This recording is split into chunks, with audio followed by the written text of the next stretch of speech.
Hey everyone, Darren here. Today we're going to be tasting a wine from the vintage's October 21st release. It is the Sons of Eden GSM blend. It's called Kennedy.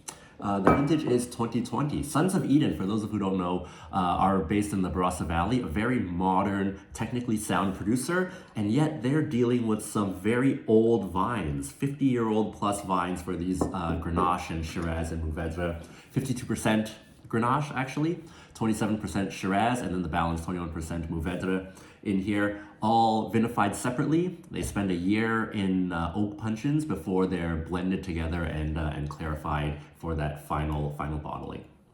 So for the 2020 vintage, it still has this very vibrant, youthful ruby color. It's got a medium plus intensity for Grenache. It's kind of showing quite a bit. Maybe some of that Shiraz is contributing a little bit to that intensity of color here. On the nose, very pronounced. Lots of bursting with the red fruit. The Grenache shows very easily in here. Lots of that red plums, red cherries, a little bit of an herbal, dried herb characteristic.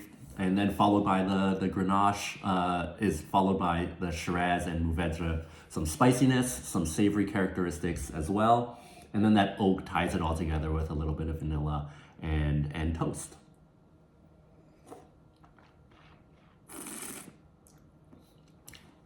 The palate, it's a dry wine, has lots of, again, very ripe fruit characteristics, medium acidity, medium plus tannins. The tannins show some of its youthfulness, and yet they're forgiving enough because Grenache doesn't have that kind of like very grippy style of tannin. So enough to give it some life, enough to give it some of that complexity as well, but not too astringent. Very, very friendly style of wine.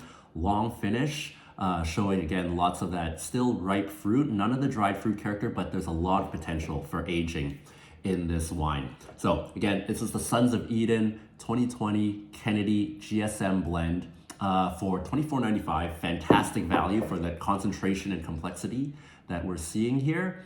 And also, I might want to mention that Sons of Eden, we throw around boutique producers quite a bit. The global production for this wine was 2,200 cases. We were lucky enough to get a small allocation of that, so please do look out for it when this wine is available after October 21st at your local LCBO. Looking forward to tasting more wines with you in the future.